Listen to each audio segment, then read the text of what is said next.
Good morning, everyone. Welcome to Haiku Friday, August 14th, 2020. Just got out of the tent. We had the grandkids over last night, and we did a big camp out in the backyard, and it was a lot of fun. One of them, Jack, is up. Sarah's out there sitting by the propane fire we have, safety first. And anyway, so we're just getting ready to make some pancakes and do the usual things that we do when the kids are here. A little more light. Is that better? Okay. It's a little chilly this morning. You know, it's August, but you can kind of feel that autumn air already, which a little sad, I suppose. I guess it will be different this year with kids not going to school.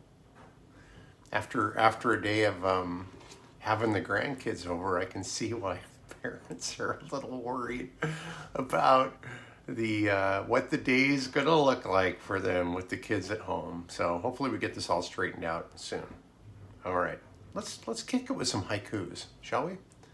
Now, the first one is one that I forgot to include a couple weeks ago, and it was funny because I was working in the garden. And the person who wrote this haiku came up to me, and he's not from here at all, but he's actually traveling to Seattle, and he's going to be in a sailboat. Larry is his name, and he's going to go down to San Francisco, Los Angeles. I think it was LA actually, and then from there to Hawaii with his family. Family members are traveling around the world in a sailboat, and he's joining them for this leg, and so it's really exciting, and I'm following them on their blog, and I'm very sorry that I didn't get this in, Larry. You called me on it. You don't. It's like you came all the way to Spokane to call me on not putting this haiku in. Well, you were right, and it was great seeing an old Air Force buddy. That's for sure. And Larry did something pretty funny here. And it's in the haiku. And you know me, you send me something, you call it a haiku, I'll read it, say it's haiku. So here we go. Haiku is traditionally very short.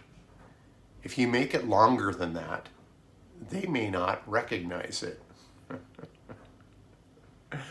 Oh, Larry, that's good. Okay, here we go. Couple from our pal Steen. Steen writes, "The neighborhood stinks.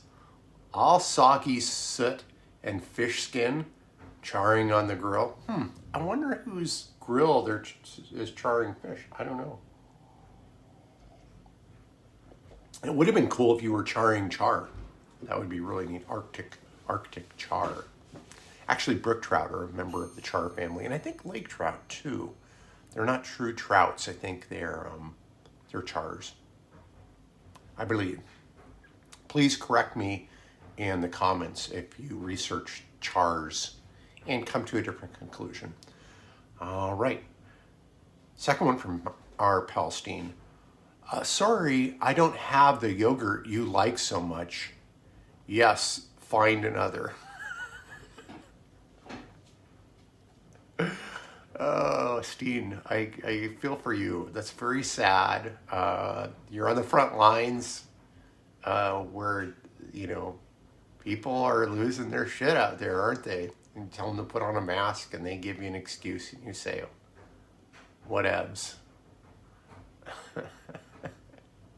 What a great time to be alive. What a great time. You know, I was thinking the other day, back in the day when I was a kid, when people believed crazy stuff, like crazy theories and crazy rumors and conspiracy stuff, so much so, usually what they would do is they would, you know, there'd be some kind of gathering of those folks in some sort of camp.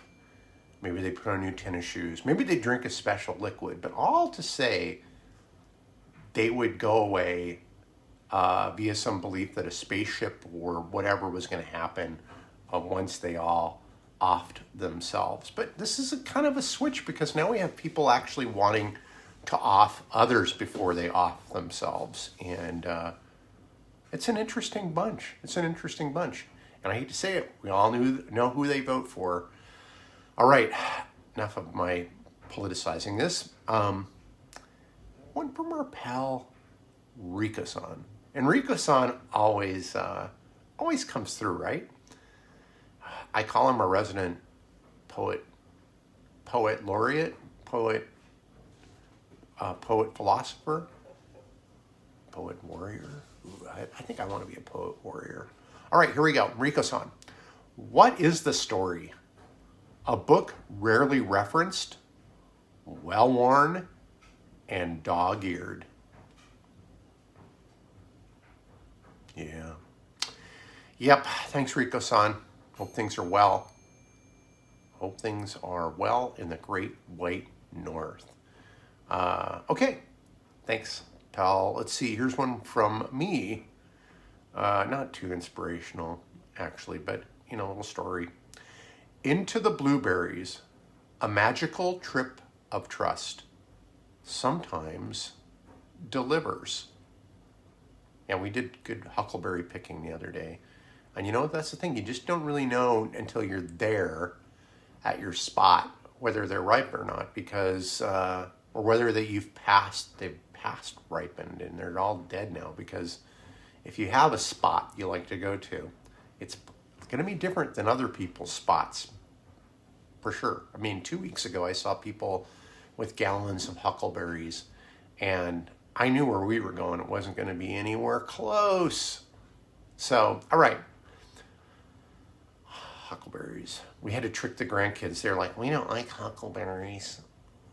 We like blueberries. It's like, so Sarah went, and they liked frozen blueberries. So Sarah went into the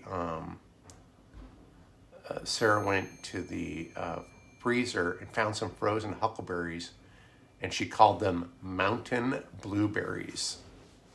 And they loved them. They loved those mountain blueberries. We used to do that with our kids too. I hate to break it to them now, but when we fed them brown rice, because we wanted them to eat something healthy, we called it monkey rice, the kind of rice that monkeys like to eat. And oh my gosh, they couldn't get enough of the monkey rice. The things you do as parents and grandparents, right? Okay, love you guys. Thanks for tuning in. Thank you so much. And we'll do it again on Friday, next Friday. Maybe I'll up the ante again. I always say that, and I'm good for 2 weeks of higher production values. But I did brush my hair this morning. You can't tell, but I did brush it. So at least that's something. I'm working on the studio, getting it cleaned up. You can see there, got wire storage bins, took down the bookshelves, gave them to one of my sons who just moved here from Seattle. Gave him bookshelves, and now we're going into full production mode. I'll be able to produce things in the studio quickly and more organized. More organizedly. All right. Thanks, you guys. Have a great weekend. Bye now.